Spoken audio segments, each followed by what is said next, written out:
Hoxe, 25 de novembro, Día Mundial da Loita contra as Violencias Machistas. Hoxe temos unha entrevistada excepcional que colabora co noso colexio profesional. Rosa Cova é profesora titular de Socioloxía da Universidade de Coruña, é presidenta da Red Académica Internacional de Estudios sobre Prostitución e Pornografía, dirixe a 12ª edición de curso de Historias da Teoría Feminista na Escola Feminista Celia Amorós, é directora de Atlántica, Revista Internacional de Estudios Feministas. Entre as súas obras destacar La ficción del consentimiento sexual, Sociología feminista, Pornografía, el placer del poder, La prostitución en el corazón del capitalismo, Hacia una nueva política sexual, Breve diccionario feminismo, Fundamentos del patriarcado moderno. Hola Rosa, muchas gracias de parte de la profesión del trabajo social por dedicarnos estos minutos y por haber accedido a esta entrevista. Muchísimas gracias por la invitación. Lo que queríamos preguntarte, Rosa, tú militas desde hace años en el movimiento feminista, queríamos preguntarte qué papel juega en la memoria histórica del feminismo y cuál crees que ha sido el aporte más importante del feminismo a las sociedades. Bueno, hablar de memoria histórica es hablar de genealogía feminista. Y el feminismo tiene una genealogía de 3 siglos, de 3 largos siglos de luchas políticas que han tenido como resultado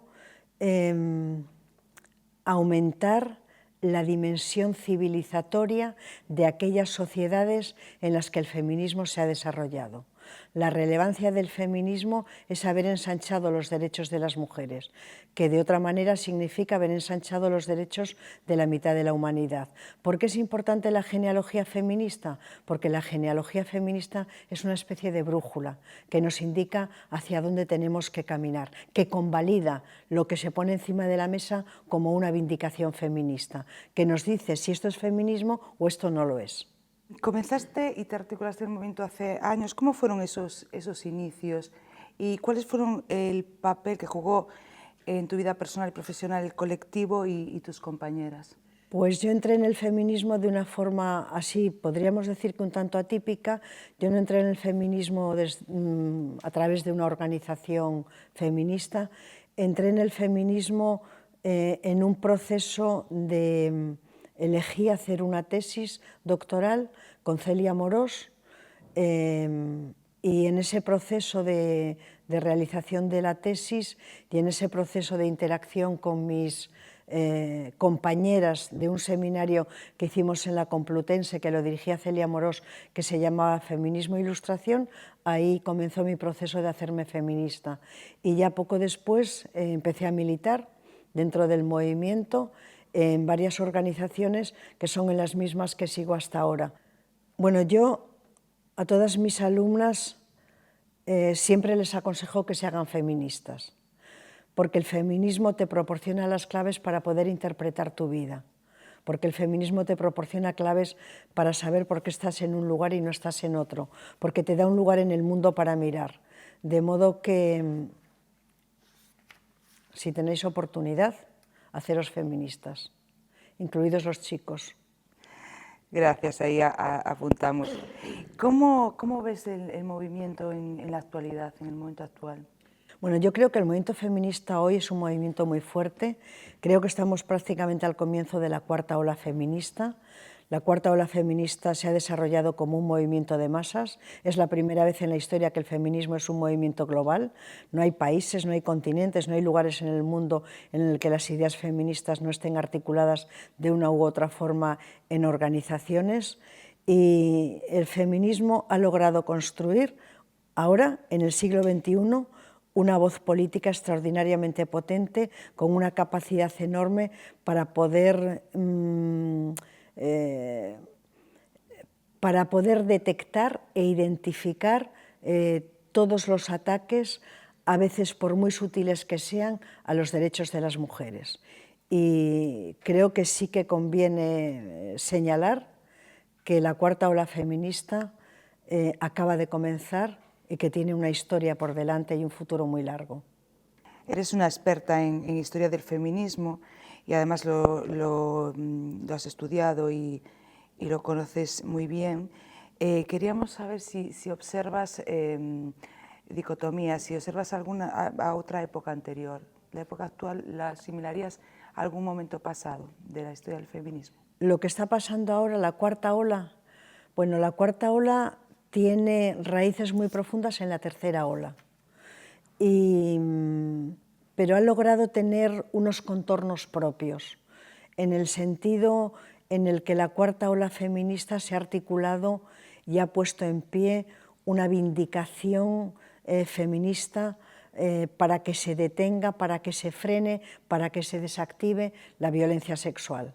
Esto había estado de una forma no tan concreta, no tan profunda, no había estado en el centro de la agenda feminista de la tercera ola feminista, pero sin embargo se ha colocado en el corazón de la cuarta ola. Entonces esto es una especificidad de la cuarta ola y el feminismo ha tenido la enorme astucia e inteligencia histórica de dar respuesta a lo que mujeres de todas las edades estaban demandando. La violencia contra las mujeres se ha convertido en un hecho que nos acompaña a todas las mujeres y de la que queremos deshacernos, por supuesto. Esto viene un poco también enlaza con la pregunta que te queremos hacer de hacia dónde debe de ir el movimiento, o hacia dónde crees que se dirige el movimiento y cuál debería ser, según tu opinión, el objeto del feminismo. Bueno, el objeto del feminismo así a lo ancho es que las mujeres podamos tener todos los derechos y podamos tener todos los recursos. Para decirlo de una forma un poco más literaria, las mujeres queremos la mitad del cielo. Y ese sería el objetivo del feminismo. Ahora bien, dicho esto, la cuarta ola feminista tiene dos nervios fundamentales. El primer nervio es la lucha contra la violencia sexual y el segundo nervio es la lucha contra la feminización de la pobreza. El capitalismo neoliberal está teniendo un enorme impacto en las biografías, en las vidas de las mujeres, y el feminismo también otra vez ha vuelto a tener la enorme inteligencia de haber comprendido los efectos destructivos que las políticas económicas neoliberales tienen sobre la vida de todas las mujeres y de una manera muy especial de aquellas mujeres que tienen menos recursos. Entonces yo creo que esas son las dos líneas fundamentales que articulan la agenda política feminista del siglo XXI. Bueno, en correlación con lo que estábamos comentando ahora, sí que es verdad que dentro del feminismo se están gestando numerosos movimientos contestatarios a las violencias patriarcales, en el caso de Francia en relación a todo el caso Pelicot, en el caso de Corea el movimiento de las 4Bs que ahora se ha extrapolado a Estados Unidos, y en el caso de España, y bueno, más a nivel global, el movimiento Me Too, que en el caso de España se engendró a través del caso de la manada, específicamente. Ahora más recientemente, y también analizando estos movimientos, que han sido movimientos muy autónomos y que también, además de luchar contra la violencia patriarcal, más específicamente también han luchado contra la violencia institucional, como es el caso específico de la manada, y como vimos en los juicios toda la violencia institucional que hubo hacia la propia víctima. ¿Tú consideras que el feminismo debe ser un movimiento autónomo? Y sobre todo correlacionándolo con todo lo que está pasando ahora con el caso de Errejón, que nos hace mucho cuestionarnos si realmente desde las instituciones nos están vendiendo un feminismo real. Bueno, yo no tengo ninguna duda, pero ninguna duda, de que el movimiento feminista se gestó y cobra existencia en la sociedad civil. O sea, eso es indiscutible. El feminismo, por una parte, es una tradición intelectual. Yo creo que es una tradición intelectual muy poderosa. Hay muy pocas teorías que tengan 3 siglos de historia. Por lo tanto, esos 3 siglos avalan la capacidad analítica, explicativa, interpretativa del feminismo. Por otra parte, el feminismo es un movimiento social, de modo que esos 2 elementos son los que dan cuenta del feminismo. Ahora bien, dicho esto, a partir de la década de los años 70 va a producirse una reflexión dentro del feminismo. ¿Y qué va a ser esta? ¿Tiene que haber alguna relación entre el movimiento feminista y el Estado? Esta va a ser una pregunta que se van a hacer las feministas no solamente en Europa, que va a tener otra dimensión, sino en otras partes del mundo, por ejemplo, en América Latina. Esta pregunta va a ir acompañada de otra reflexión que va a cobrar mucha relevancia en el feminismo, y es que las feministas tenemos que habitar todos los espacios. Es decir, los campos de acción de la militancia feminista tienen que ser todos. Una cosa es que el feminismo sea un movimiento social, su lugar natural sea la sociedad civil, y otra cosa distinta es que las mujeres tenemos que estar en política, tenemos que estar en la universidad, tenemos que estar en todos los lugares, tenemos que tener espacios de poder, tenemos que tener recursos. Desde ese punto de vista, las políticas públicas de igualdad tienen que ser entendidas como una herramienta de cambio social para el feminismo, sabiendo que por muy buenas políticas públicas que se diseñen, por muy buenas políticas públicas que se elaboren, cualquier política pública se desactiva si no hay un movimiento feminista activo en la sociedad civil. Las políticas públicas dependen de una manera directa de la capacidad de respuesta, de la capacidad de movilización, de la conciencia crítica que el feminismo es capaz de impregnar toda la sociedad. Es decir, no puede haber políticas públicas y no haber movimiento feminista. Eso es una ley, por decirlo de esta manera, ¿no? En correlación también con esto que estás diciendo, creo que algo que está atravesando todas tus obras y todos tus libros es la conciencia de clase. O sea, sobre todo has hablado muchas veces que tú hablas desde una concepción marxista. Entonces, ¿cómo se puede articular el feminismo y específicamente en el caso de las políticas públicas a través de una conciencia de clase y una conciencia de raza, todo interseccionalizado? Bueno, lo primero, decir que yo bebo de 2 fuentes teóricas que me parece que son aquellas que han tenido mayor y más profunda capacidad de respuesta. Una es el feminismo radical y otra es el feminismo marxista. Y yo creo que el feminismo marxista es una herramienta analítica fundamental para dar cuenta de una buena parte de la vida de la mayoría de las mujeres del mundo. Y es que no podemos olvidar que la mayor parte de las mujeres del mundo viven situaciones de pobreza y viven situaciones de falta de recursos. Para poder dar cuenta de esa realidad que es fundamental, el feminismo marxista es un material analítico, a mi juicio, indispensable. Ahora, ¿quién hace las políticas públicas de igualdad? Esta es otra pregunta que es distinta. Bueno, las políticas públicas de igualdad en Europa básicamente, y digo básicamente, las ha puesto en pie la socialdemocracia. De una manera muy especial, la derecha no ha puesto en pie ninguna política pública. Lo que ha hecho en algunas ocasiones es sumarse a políticas públicas que habían sido propuestas por la socialdemocracia. Al mismo tiempo, yo creo que es importante señalar que hace muchos años que en España no se hacen prácticamente políticas públicas. Esto es importante. Y también es muy importante señalar que hay muy pocos recursos para hacer políticas públicas de igualdad. Y eso, sin recursos, las políticas públicas no llegan a ninguna parte, se desactivan, ¿no?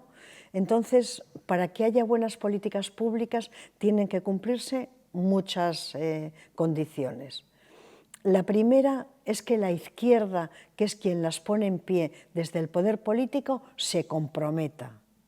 La segunda es que tiene que contar con las feministas para que las feministas contribuyan a diseñar esas políticas públicas.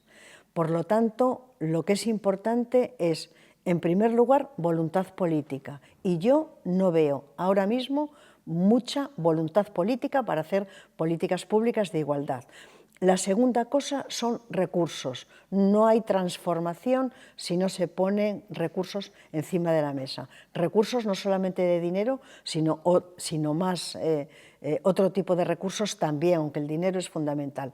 La tercera cosa, no se pueden hacer políticas públicas de igualdad de espaldas al movimiento feminista. Sería tan absurdo como hacer políticas ecologistas de espaldas al movimiento ecologista.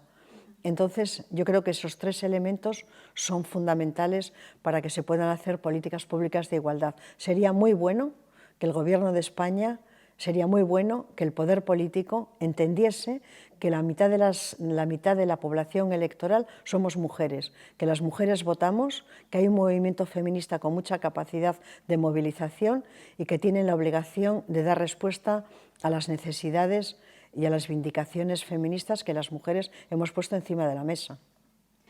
Claro, y en correlación a esto que comentas, del movimiento feminista, dentro del movimiento feminista sí que es verdad que se están engendrando diferentes perspectivas teóricas y sobre todo poniendo en el centro la libertad, que es un precepto que al movimiento feminista en su momento puso en el centro, sobre todo a la hora de elegir las mujeres sobre su cuerpo, en relación al derecho al aborto, a los derechos reproductivos.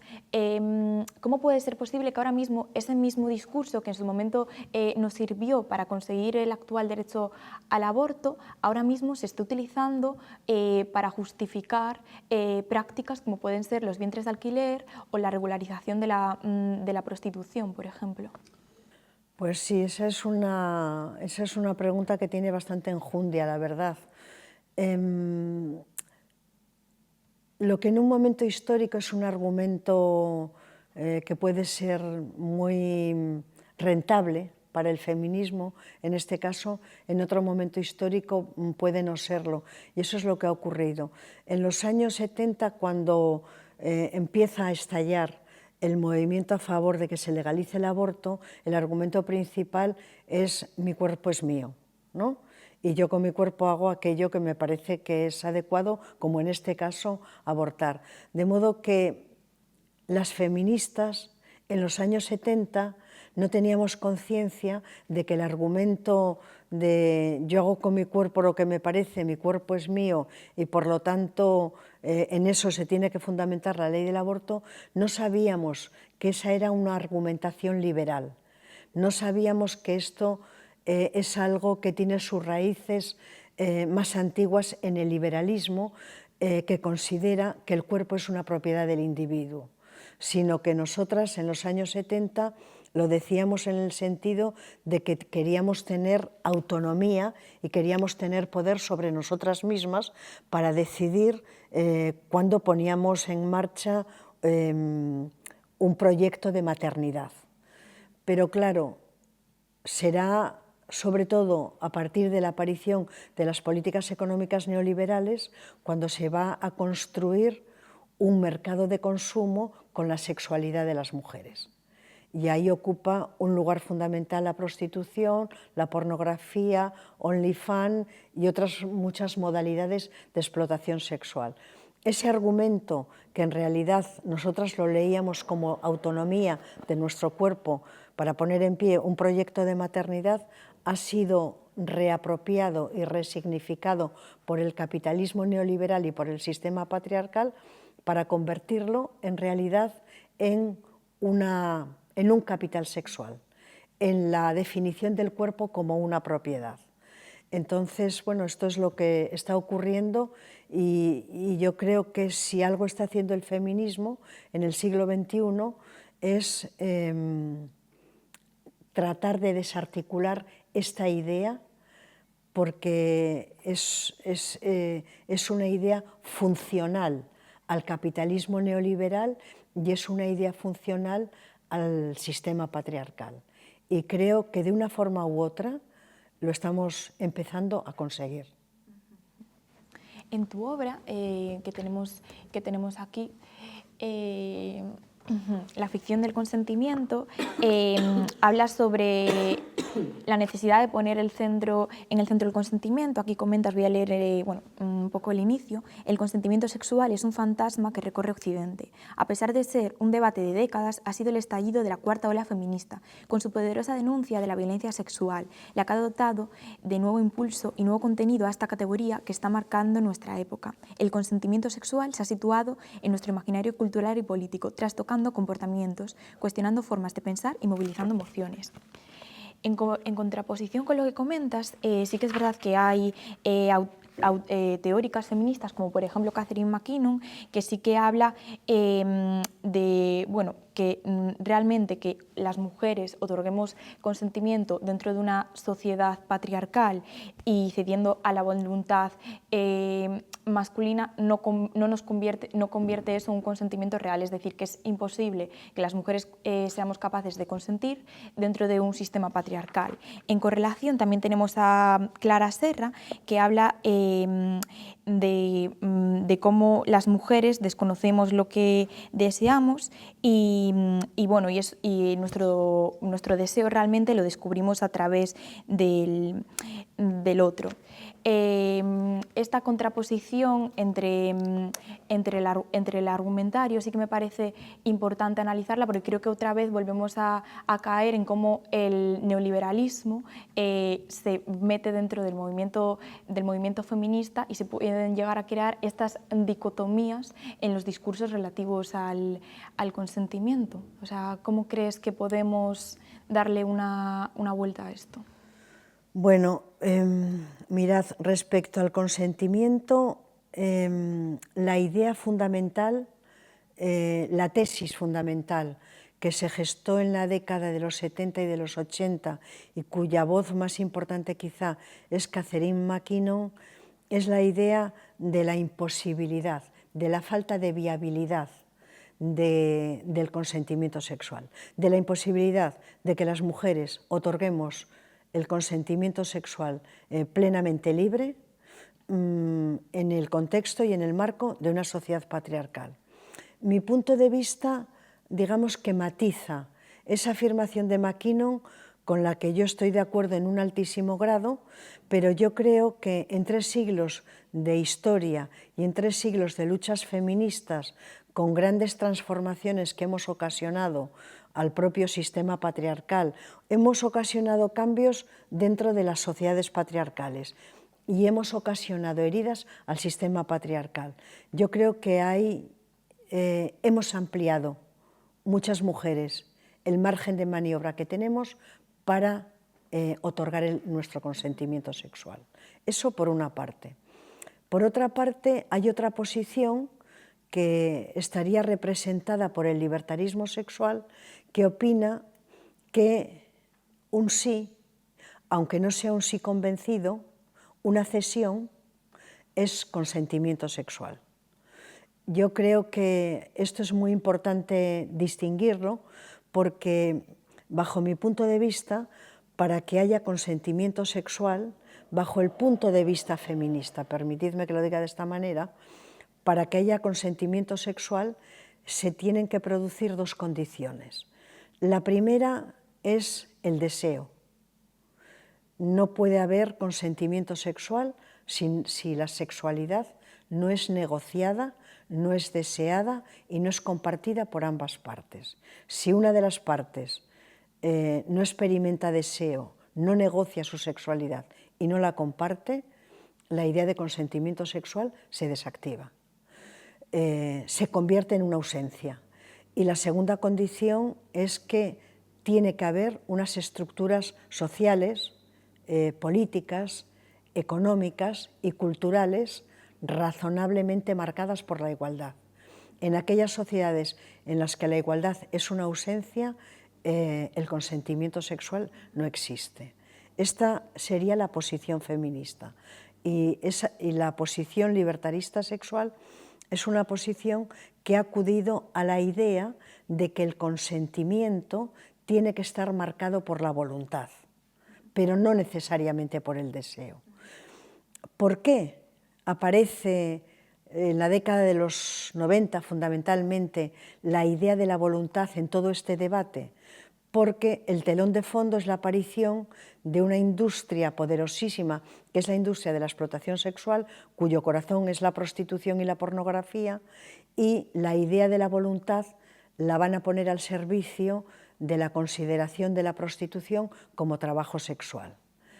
Y claro, yo como feminista pongo en funcionamiento este mecanismo que Celia Moros llamaba la hermenéutica de la sospecha, y no dejo de pensar que en esta posición el deseo es para los varones y la voluntad es para las mujeres. Y a mí me parece que esto quiebra completamente la idea del consentimiento sexual. Eso no es consentimiento sexual, eso es explotación sexual. Totalmente. Y bueno, aquí en correlación a todo esto, sí que centrándonos un poco en nuestro ámbito del trabajo social, una cosa que tenemos comentado mucho con las compañeras es que, bueno, llevamos mucho tiempo luchando por legislación y políticas sociales que realmente sean feministas, y desde el trabajo social, más específicamente, sí que es verdad que a la hora de intervenir, yo siento personalmente que se está generando una equivocación quizás un poco entre lo que viene siendo trabajo social por la igualdad y trabajo social feminista, teniendo una conciencia feminista. Por ejemplo, lo vemos en muchos talleres que se están dando ahora en empresas por parte de consultorías de igualdad, en muchos casos formaciones que se están también haciendo para implementar el plan de igualdad en la empresa, y políticas que se quedan mucho en la formalidad y que realmente pues, no están atravesadas con una perspectiva feminista de trasfondo. Entonces, ¿tú crees que desde el trabajo social tenemos que traspasar fronteras y no quedarnos simplemente en intervenciones meramente formales? Exacto. O que tiene que haber de trasfondo un activismo feminista por parte de todas y cada una de las profesionales que intervienen. Hombre, yo, como feminista que soy, partiendo del supuesto de que creo que el feminismo es el movimiento social que más ha civilizado la sociedad, y ha habido movimientos sociales que han tenido una enorme capacidad de humanizar las relaciones sociales, como por ejemplo ha sido el marxismo.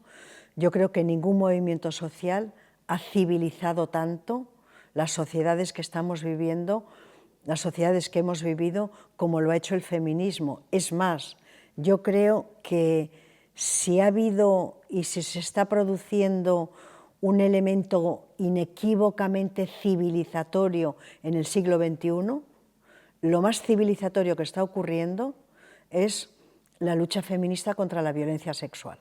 Entonces, partiendo ya de esa idea, a mí me parece que es imprescindible que todas y cada una de las instituciones incorporen una perspectiva analítica y política feminista como un instrumento de cambio social. A mí me parece que eso es imprescindible, pero tenemos que enfrentarnos a una cosa. Mirad, el feminismo tiene una característica, y es que apunta de una forma directa a los cimientos del sistema social. El feminismo no trata de limpiar la cara del sistema. El feminismo no trata de embellecer la fealdad de la desigualdad. El feminismo tiene propuestas de cambio social profundas, desde abajo. Tiene un modelo de sociedad alternativo, marcado por la igualdad, marcado por la libertad de las mujeres, de todos los individuos, pero es que hay otros muchos individuos que lo tienen y las mujeres no hemos podido tener la igualdad como como un atributo, como un derecho. Bueno, pues dicho esto, que creo que me he perdido un poco en esto que quería decir, tenemos que comprender que todos los relatos que se hacen sobre el feminismo, todas las propuestas de intervención social son distorsionadas, despolitizadas y vaciadas de contenido para que no cumplan con esa función feminista que es la de la transformación social. Los sistemas políticos tienen dentro de sí el germen de no querer cambiar. Los cambios que se operan se hacen siempre desde fuera. El poder político por sí solo nunca dice voy a dar derechos. Los derechos que el poder político concreta legislativamente, normativamente, es porque son obligados desde fuera. Entonces, no hay una transformación social de fondo si no hay una perspectiva de trabajo analítica y política feminista. Pero esto solamente podemos hacerlo nosotras, ¿no?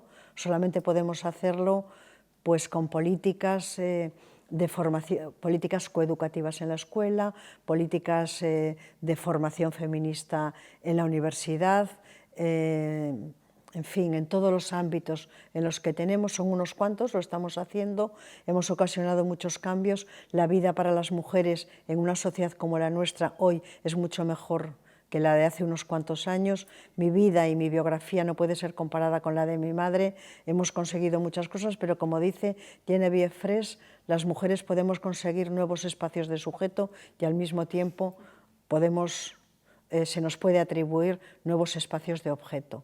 Entonces, esa ambivalencia es la propia del feminismo, ahí nos movemos y ese es el espacio de nuestra lucha.